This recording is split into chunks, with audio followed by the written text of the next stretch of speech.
कल का जो लास्ट वीडियो का जो लास्ट डिस्कशन था वो इस पे था कि फोटो इलेक्ट्रिक करंट को वोल्टेज कैसे अफेक्ट करता है, राइट? तो यहाँ पर वोल्टेज का मतलब पॉजिटिव होगा, यहाँ पर वोल्टेज का मतलब क्या होगा, नेगेटिव। पॉजिटिव वोल्टेज देखो, when we talk about voltage, voltage को कैसे देखना है? वोल्टेज बेसिकली फोटो इलेक्ट्रॉन्स को इमीटर से रिसीवर तक जाने के लिए मदद करता है। जितना ज्यादा वोल्टेज अप्लाई करोगे, याद है ना, जो प्लेस के बीच का फील्ड उतना स्ट्रॉन्ग होगा, उतना इलेक्ट्रॉन को खींचा जाएगा। आई am talking about positive voltage. ऐसा एक वोल्टेज जो फोटो इलेक्ट्रॉन्स के मूवमेंट को असिस्ट करता है, सपोर्ट करता है, ठीक है। अभी ऑब्वियस था कि अगर मैं वोल्टेज को बढ़ाते जाऊं तो विल हैव अ करंट। सोचो कि टोटल 100 फोटो इलेक्ट्रॉन्स निकल रहे थे, स्टार्टिंग में 10 पहुंच रहे थे, मैंने वोल्टेज और बढ़ा दिया, 20 पहुंचेगा, 30, 40, 50, 60 करके वक्त आएगा कि तुम इतना वोल्टेज अप्लाई करोगे कि इमीटर से जितना फोटो इलेक्ट्रॉन्स निकलता है सारे के सारे रिसीवर तक पहुंच जाए। उसके बाद अगर तुम वोल्टेज बढ़ाते भी जाओ, तुम्हारा ग्राफ जो होगा वो और इंक्रीज नहीं होगा, बिकॉज फोटो इलेक्ट्रिक करंट जितना मैक्सिमम पहुंचना था वो पहुंच चुका है। उसके बाद तुम वोल्टेज जितना भी बढ़ा दो, करंट उतना इंक्रीज नहीं होगा। तो ये ग्राफ में डिफरेंट क्या देखो, इस ग्राफ में हमने दो अलग अलग लाइट यूज किया। We have used two different lights. एक का फ्रीक्वेंसी f1 है, दूसरे का फ्रीक्वेंसी क्या है? सेम ग्राफ हमने जो लास्ट क्लास ग्राफ डिस्कस किया था, बट इस बार हम क्या करेंगे, दो अलग अलग लाइट में एक ग्राफ प्लॉट करेंगे और दोनों में डिफरेंस क्या है, दोनों का फ्रीक्वेंसी क्या डिफरेंट। बात समझ में? Both the frequencies are different, लेकिन हमने एक फैक्टर को कांस्टेंट रखा, कीपिंग फोटोन फ्लक्स कांस्टेंट। मतलब ऐसा इमेजिन करो कि ये हमारा मेटल प्लेट है, यहाँ पर मैं 100 पैकेट्स ऑफ फोटोन्स फेंक रहा हूँ of light of frequency f1, उसका ग्राफ प्लॉट किया। सेकंड केस में इसी मेटल पे हमने 100 फोटोन्स और प्रोजेक्ट किया but of a different light, तो दोनों का ग्राफ हमने एक साथ प्लॉट कर दिया और कुछ ऐसा ग्राफ बना। As because photon flux constant था, इसका मतलब क्या है कि हमने मेटल में पहले केस में कितना फोटोन्स गिराया था, 100 फोटोन्स गिराया था। सेकंड केस में भी जब मैंने दूसरा लाइट यूज किया, उस वक्त भी मैंने उस इमीटर पे कितना फोटोन्स गिराया, 100 फोटोन्स गिराया, राइट? तो लॉजिकली यू कैन कंक्लूड कि जो करंट प्रोड्यूस होगा, जो फाइनल सैचुरेशन करंट होगा, दोनों के लिए क्या होगा, सेम होगा। अगर मैं 100% एफिशिएंसी मानता हूँ, तो अगर मैं 100 फोटोन्स गिराता हूँ, जगह से 100 फोटो इलेक्ट्रॉन्स निकलते हैं। पहले केस में भी 100 फोटो इलेक्ट्रॉन्स निकलेगा, सेकंड केस में भी 100 फोटो इलेक्ट्रॉन्स से निकलेगा, बिकॉज दोनों केस में मैंने फोटोन फ्लक्स को क्या रखा है, सेम रखा, राइट? दैट इज पहले केस में भी जो सैचुरेशन करंट होगा, it will be because of 100 photo electrons, and second case में भी जो सैचुरेशन करंट होगा वो भी 100 फोटो इलेक्ट्रॉन्स के लिए ही होगा।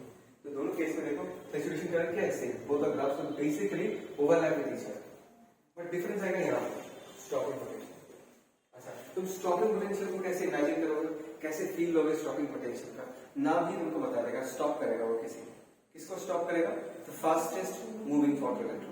Because if I'm talking about stopping potential, na, stopping potential negative axis पे, there are two parts of potential, right? Origin के right में voltage is a positive.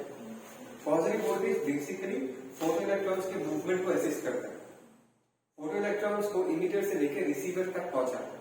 पर अगर मैं negative axis की तरफ चले जाऊं, जहाँ पर voltage is negative है, इसका मतलब ये है कि हमने बैटरी के polarity को क्या कर दिया, रिवर्स कर दिया। मतलब अभी जो बैटरी इलेक्ट्रिक फील्ड अप्लाई करेगा वो फोटो इलेक्ट्रॉन्स के मूवमेंट को सपोर्ट नहीं करने वाला, क्या करने वाला, अपोज करने वाला।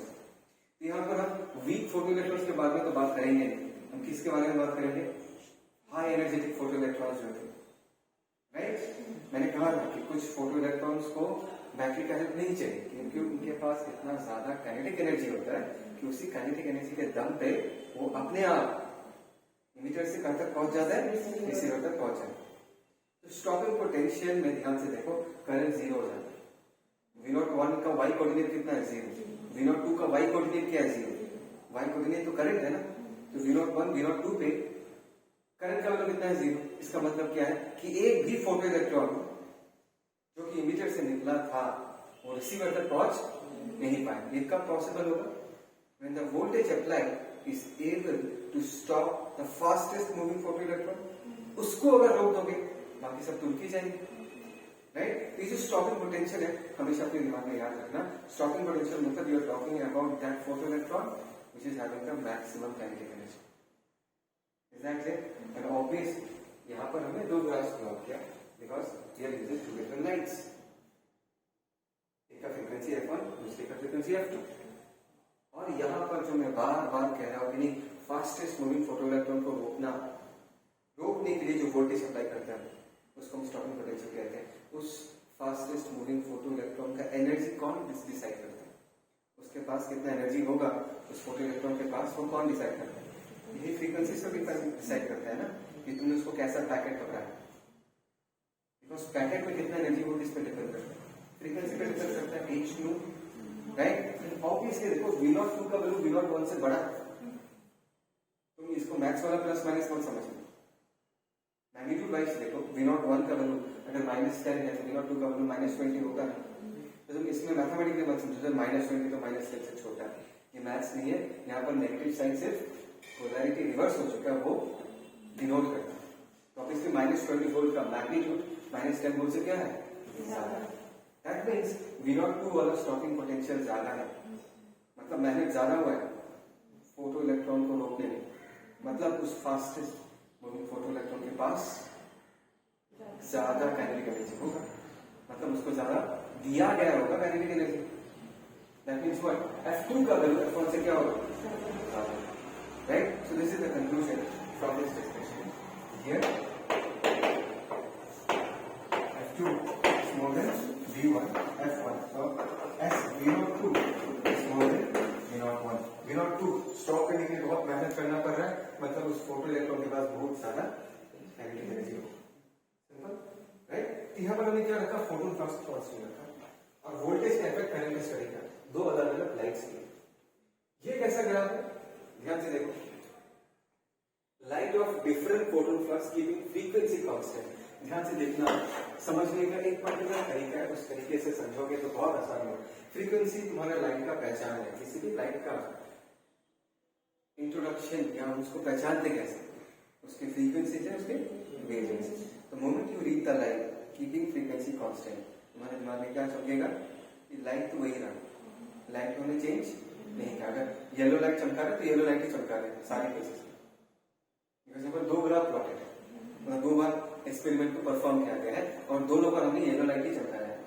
तो दोनों केसेस में, दोनों एक्सपेरिमेंट्स में इसका ग्राफ तुमको बोर्ड में दिख रहा है। दोनों एक्सपेरिमेंट्स में अलग क्या था, दोनों एक्सपेरिमेंट्स में अलग था different photon flux.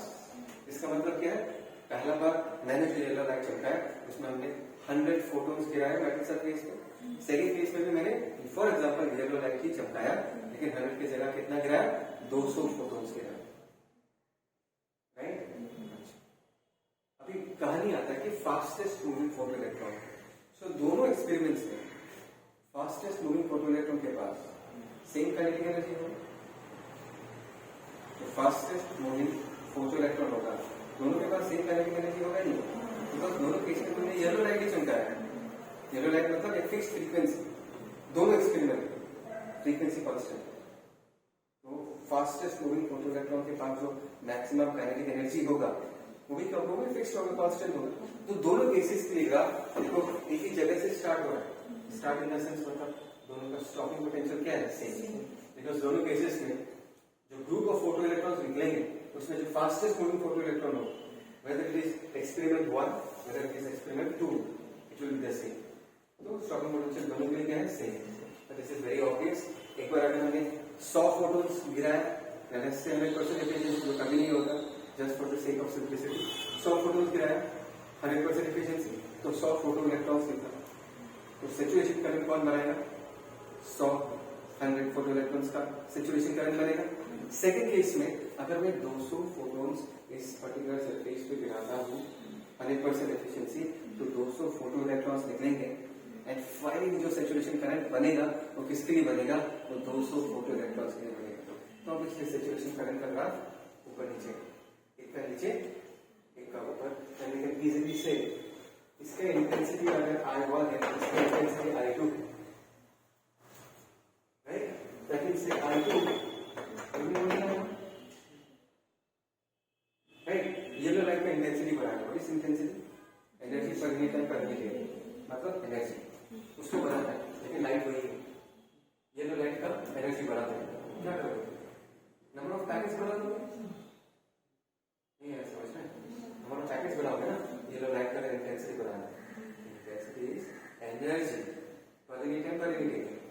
10 per unit है, कुछ ज्यादा एनर्जी चाहिए, लेकिन पैकेट्स तो वही है, येलो लाइट वाला ही पैकेट, तो क्या कर सकते हैं, नंबर ऑफ पैकेट्स बढ़ाना चाहिए, राइट।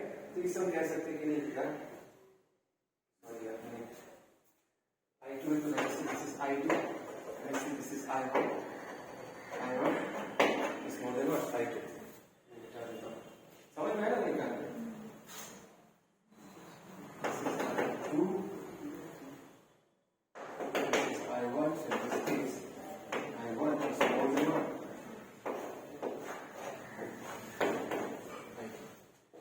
कोई doubt? Okay, fine. So this is almost the end of this chapter. What is this idea? So the Guroge for Gulaba, but this is not the correct pronunciation. You will get the correct pronunciation. ठीक है, इस बंदे के बारे में तो ये बंदा ये मानता था कि नेचर ऑलवेज लव सिमेट्री। तो फिर भी देखो सिमेट्री होता है, इधर you look at the leaf, it is got symmetry, हम पे देखो मार्क करते हैं। तो उसने कहा कि देखो लाइट जिसको हम वेव मानते हैं वो पार्टिकल जैसा बिहेव करे, फोटोइलेक्ट्रिक इफेक्ट हो, बिकॉज लाइट को अगर मैं पार्टिकल जैसा इमेजिन ना करूं, स्टडी ना करूं, तो मैं फोटोइलेक्ट्रिक इफेक्ट एक्सप्लेन नहीं कर पाऊंगा। So he was stating that light which is considered as a wave has particle nature, और उसने ये कहा कि as because nature loves symmetry, एक वेव अगर पार्टिकल नेचर शो करता है, इसका रिवर्स भी होना चाहिए। Particle should also exhibit wave nature, ऐसा बोल रहा है। सिर्फ थ्योरी का कहानी था कि फिलोसफी होता है ना, ऐसा फिलोसफी उसमें देखिए कि ऐसा ऐसा होना चाहिए, और फॉर्मूला उसने डिराइव कर दिया जो हमने पहले फोटोन के लिए लिखा, फोटोन का जो मोमेंटम होता है ईश्वर का। तो उसने कहा कि वो जो फॉर्मूला है इस केस में वैलिड है, मतलब में एक पार्टिकल है वो अगर उसका मोमेंटम अगर पी है, देखो when we talk about momentum हमारे दिमाग में पार्टिकल आता ही नहीं, मोमेंटम ऑफ पार्टिकल। लैम्डा बोलने के साथ साथ दिमाग में वेव का पिक्चर है, राइट। और ये जो रिलेशन है lambda equal to h by p, हमको पहले भी मिला momentum of photon p equal to h by lambda, उसी फॉर्मूला को थोड़ा घुमा के लिखा उसने। दूसरी बात देखो ये जो फॉर्मूला है p जो है इस पार्टिकल का मोमेंटम है, and because this particle is moving, मेरा थ्योरी ये कहता है कि पार्टिकल के बाद भी वेव नेचर होना चाहिए, तो इसके साथ जो वेव एसोसिएटेड है उसका wavelength is given by this lambda equal to h by 2. बात समझ में? Where lambda is the wavelength of the wave associated with the particle, and p is the moment. ध्यान से देखो, ये एक ऐसा फॉर्मूला है जो पार्टिकल नेचर को वेव नेचर के साथ कनेक्ट करता है। Because momentum is a property of the movement of the particle. Lambda is a property of the wave. बस वो इतना बोल के चला गया। फिलोसफी को कुछ प्रूव नहीं किया उसने इस चीज को लेकर। तो बहुत सालों तक इसको लेकर डिबेट हुआ कि क्या ये सही है, इज इट रियली ट्रू कि वेव पार्टिकल जैसा बिहेव करता हो, तो दिख रहा है कि एक पार्टिकल वेव जैसा बिहेव करता है, तो लोगों के दिमाग में आएगा ऐसे कौन से फिनोमेनन है जिसमें लाइट का वेव नेचर दिखता है, इंटरफेरेंस, रिफ्लेक्शन, राइट, जो हम जानते हैं। दैट मींस अगर मैं इलेक्ट्रॉन को लेके वाईडीएसी करूं, क्या करूं, इलेक्ट्रॉन को लेके वाईडीएसी करूं, it should also show a diffraction pattern, bending दिखाना चाहिए उसको। ये बहुत कॉम्प्लिकेटेड है, इसमें मैं ज्यादा नहीं यूज होगा, लेकिन थोड़ा सा पैटर्न बता के रखना चाहूंगा कि इलेक्ट्रॉन के पास भी अगर वेव नेचर है तो इलेक्ट्रॉन्स को लेकर अगर हम वाईडीएसी करेंगे तो उसमें भी डिफ्रैक्शन पैटर्न दिखना चाहिए। बात समझ में? लेकिन चैलेंज क्या पड़ता है, उस वक्त ऐसा इक्विपमेंट नहीं था, ऐसा एक्सपेरिमेंटल सेटअप नहीं था कि तो एक बात बताओ, तो वेव नेचर कब शो होता है? when the size of the aperture is comparable to the wavelength of the light.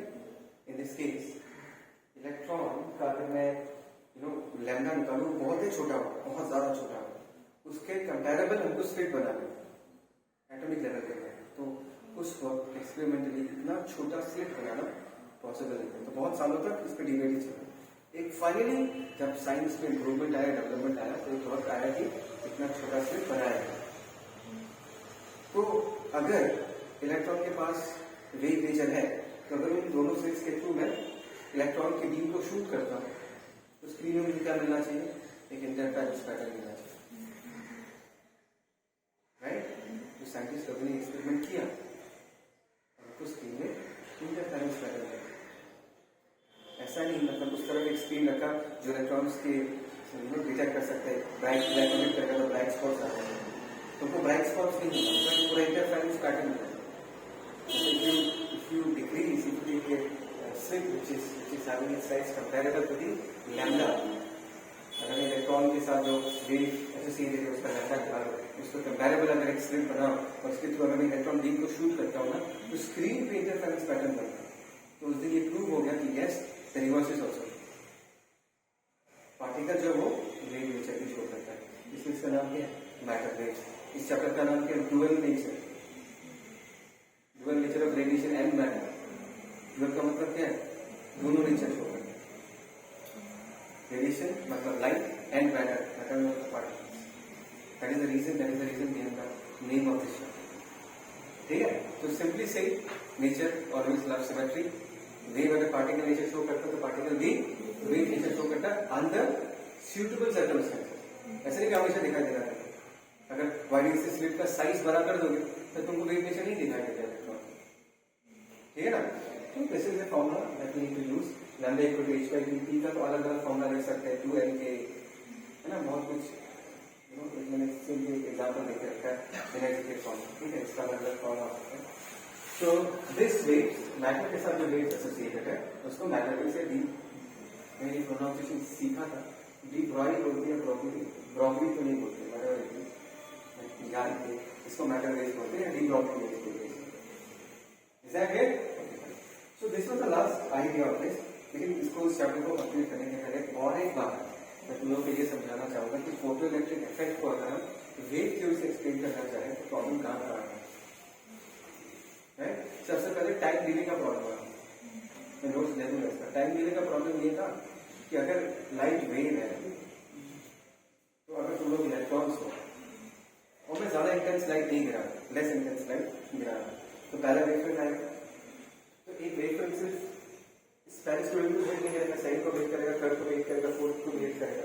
तो पहले वेवफ्रंट का एनर्जी है वो सालों में बढ़ जाएगा, लेकिन उनके पास सफिशिएंट एनर्जी है नहीं कि वो मेटल सरफेस से निकल के आ जाए। They don't have that sufficient energy to overcome the work function. दूसरा वेव आगे जब वेट करेगा फिर से थोड़ा थोड़ा एनर्जी मिलेगा, तीसरा, चौथा, पांचवा, फाइनली एक टाइम आएगा कि हर किसी के पास क्या होगा? Sufficient amount of energy and this electrons will come out, which means there has to be a sufficient time lag between the process of incidenting light on the surface and the injection of photon, right? So according to wave theory there should be a time delay, लेकिन ऐसा देखा नहीं गया। Photo electric machine is instantaneous, light गिरा तो immediately उतरता है। Regarding the point like that, second क्या था? Second ये था कि यार it should not depend upon the wavelength or frequency of light। तो अभी मैं तुमको बता चुका हूँ, वेवलेंथ कुछ भी हो, फ्रीक्वेंसी कुछ भी हो, वेवफ्रंट गिरता जाएगा, वक्त आएगा कि इलेक्ट्रॉन्स निकलना चाहिए according to wave theory. But experiment में क्या देखा गया? कुछ ही सुटेबल फ्रीक्वेंसीज होते हैं, कुछ ही सुटेबल वेवलेंथ होते हैं जो ये फोटो इलेक्ट्रिक इफेक्ट शो कर सकते हैं। यहाँ पर भी वेव थ्योरी फेल होगी। यहाँ तक समझ में आया? कोई डाउट? यहाँ तक कोई डाउट? ओके, सो और एक क्लास जो मैं बताने वाला था कि और एक इंटेंसिटी प्रॉब्लम, ठीक है, and now think in terms of wave, right? Wave का intensity is proportional to square of the amplitude, in this case square of the electric field, if I am talking about light. तो wave theory के according अगर मैं light का intensity बढ़ा दूं, इसका indirect मतलब ये होगा कि इलेक्ट्रिक फील्ड का स्ट्रेंथ बढ़ा दूं। ऐसा लाइट अगर किसी मेटल सरफेस पे मैं गिराता हूं तो वो जो इलेक्ट्रिक फील्ड है वो फ्री इलेक्ट्रॉन्स पे फोर्स लगाएगा। अगर मैंने इंटेंसिटी बढ़ा दी, वेव थ्योरी के अकॉर्डिंग इलेक्ट्रिक फील्ड का स्ट्रेंथ बढ़ जाएगा, तो इलेक्ट्रिक फील्ड इलेक्ट्रॉन्स पे ज्यादा फोर्स लगाएगा, ज्यादा वर्तन करेगा, तो इलेक्ट्रॉन्स का kinetic energy should increase with increase of intensity of light. समझ में आया क्या था? लाइट का इंटेंसिटी बढ़ा दूं, इलेक्ट्रिक फील्ड का स्ट्रेंथ बढ़ जाएगा, इलेक्ट्रॉन्स को निकालने के लिए वो जो फोर्स लगाएगा वो भी बढ़ जाएगा, तो इलेक्ट्रॉन जब निकलेंगे उनका काइनेटिक एनर्जी भी बढ़ जाएगा, which means wave theory is stating that if intensity increases, kinetic energy will increase।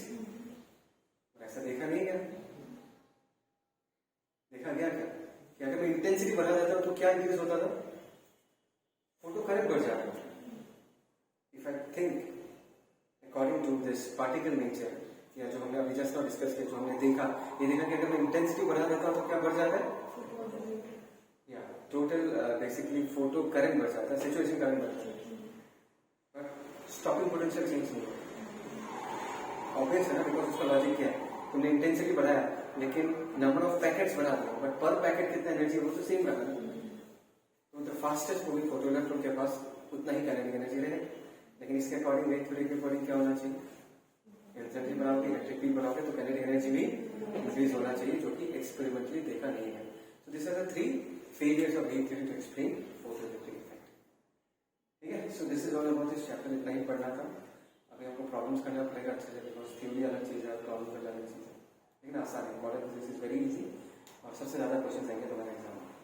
मतलब सोचो पूरा मैकेनिक्स मिलकर जितना क्वेश्चन आता है जनरली देखा गया, मॉडर्न फिजिक्स और ऑप्टिक्स में ऑलमोस्ट उतना आता है, द मोस्ट इम्पॉर्टेंट पार्ट। और मॉडर्न फिजिक्स के क्वेश्चंस आसान होते हैं जनरली, आसान। और नीट में तो बहुत ही आसान है, नीट में वो लोग डिफिकल्ट क्वेश्चंस नहीं देते। NEET is all about solving more questions in less amount of time. So वही स्टैंडर्ड क्वेश्चंस डालेंगे, तो तुम लोगों को हाई फाई क्वेश्चंस करने की जरूरत नहीं। कोई अच्छे एनडब्ल्यूटी का बुक अगर है उसको फर्स्ट लेकर लास्ट तक कंप्लीट करो बस। लेवल 2 लेवल 3 के क्वेश्चन तक जाने की जरूरत नहीं। जो लोग जेई के लिए कोई है तो इंजीनियरिंग के लिए सब मेडिकल है, 2 लोग है। तुम लोगों के लिए भी मेन्स में उसी लेवल का आता है, एडवांस में